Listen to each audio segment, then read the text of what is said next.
Soldiers in our Army are dying from accidents involving privately owned weapons. The training video you are about to watch is based on an actual event and contains comments and opinions expressed by soldiers in interviews following the death of a fellow soldier in their unit. These are not actors. After viewing a portion of the video, you will be instructed to pause for discussion. This is an opportunity for an honest and in-depth dialogue about the factors that played a role in this accident and how you can prevent a similar incident in the future.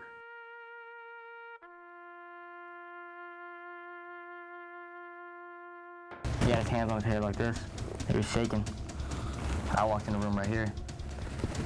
I was like, holy shit. And that's when I yelled, like, somebody get an ambulance. There was a lot of blood on the floor and on him, so I didn't know where the wound was at. So I'm sitting there searching him and looking to see where the wound was at until I found it here. I had went and had a checkup on him, and he just suggested that he was going to stay there and play video games all night. Went and bought a .22 Beretta and went out Friday, went to the range and ended up coming back, went out, it was me, Castaneda, Curtis, and Tova, and we came back to the room, started drinking. We pretty much drank all night, played pool, hung out. 2:30 in the morning, I laid my weapon on my sink, and there was a magazine loaded in there, and a buddy of mine, Castaneda, we were just gone.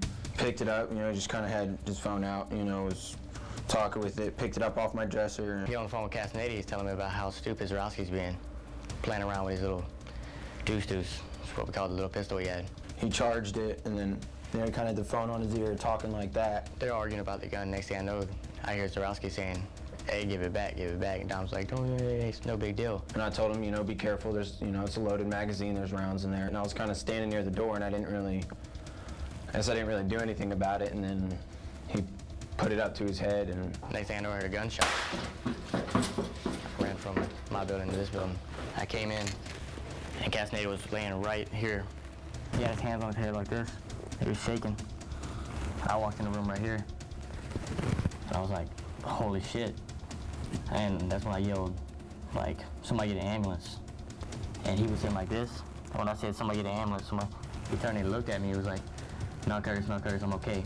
No, don't tell nobody. I was like, no, man, you're not all right. You got a gunshot wound to the head. I heard the gunshot. I thought it was like a TV or something. Not even 5 seconds later, I hear Zarowski screaming just at the top of his lungs. He comes out in the hallway, and immediately when I saw him, I knew it wasn't a TV. It was something really bad. There was a lot of blood on the floor and on him, so I didn't know where the wound was at. So I'm sitting there searching him and looking to see where the wound was at until I found it here. And that's when, as soon as I found it, that's when I put my hand on it and put pressure down.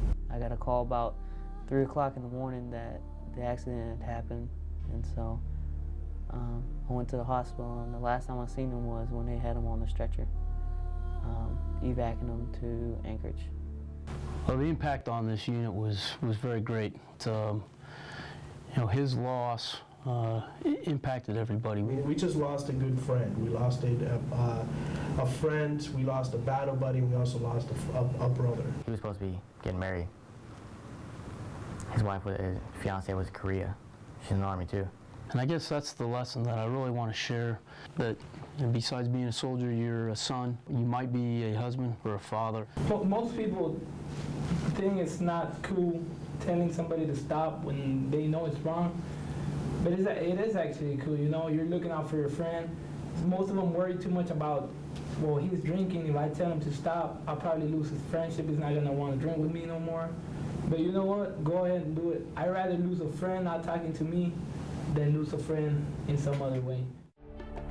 Pause here to discuss factors that contributed to this accident and prevention measures for avoiding privately owned weapons accidents. When you have completed your discussion, push play to review a list of factors that contributed to this accident and actions you can take to prevent similar accidents in the future.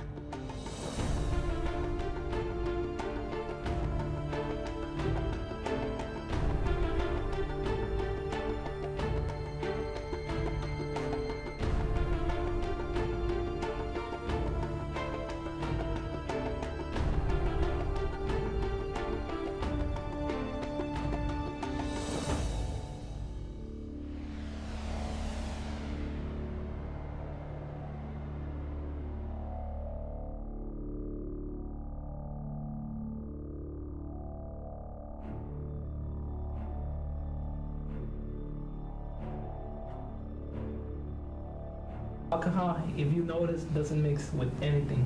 In every safety briefing, don't drink and drive. Don't drink before going swimming. Don't drink when you handle a weapon.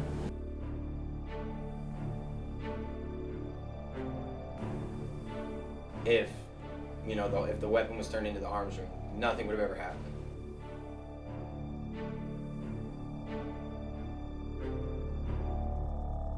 You never think anything like it's gonna happen. Saying not to me. Same thing Castaneda thought, not to me. Through his death, maybe something good can come out of this. Maybe this will have some kind of effect on a soldier that's thinking about going purchasing a handgun. Maybe he thinks that he can stop and think about the consequences.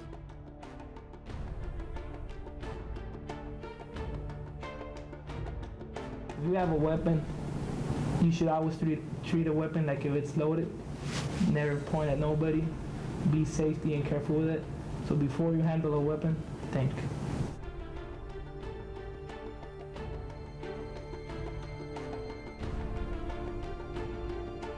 Depressed for a while that it happened, and I could have done something to stop it, but I wasn't really thinking at the time. Thinking, yeah, I knew he was drunk. I knew they were both drunk. I knew they had a weapon. I knew they had a possibility it could be loaded.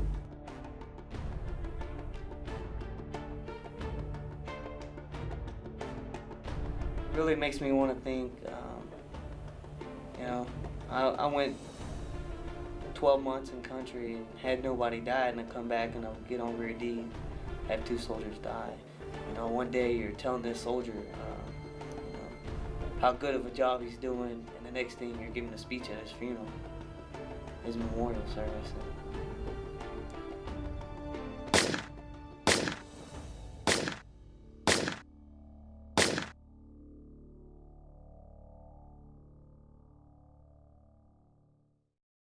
I hope that watching this video has caused you to ask yourself some questions. Do you know the appropriate policies and procedures for the handling and storage of privately owned weapons? If you're a leader, do you have a problem in your formation? And if you do, how do you correct it? AR 190-11 covers the physical security of arms and ammunition, including privately owned weapons. Your installation and company commander should already have pre-established policies and procedures that regulate privately owned weapons on the installation. Do you and your soldiers know what they are? General guidelines are that privately owned weapons and ammunition be stored in the unit arms room unless another location has been authorized by the installation commander. In addition to military policies, local regulations and state laws should be posted and briefed to all newcomers. No soldier should be ignorant of how he or she is supposed to store their weapons. Remember, privately owned weapons and ammunition can be withdrawn from the unit arms room only with approval from the unit commander or their representative. Keep in mind that storage is only one part of the equation, and how you handle the weapon while it's in your possession is equally important. Different types of weapons have different characteristics and handling procedures. If you have a privately owned weapon or plan to purchase one, you owe it to yourself to get the right training. Most installations offer privately owned weapon safety programs, but you can also check with the gun store where you bought the weapon, as well as hunting and gun clubs in the local area. Also follow weapons manufacturers' recommendations, and remember that drinking and weapons never mix. We've lost too many soldiers to privately owned weapons accidents. Take charge of weapons safety, and remember, Army safe is Army strong.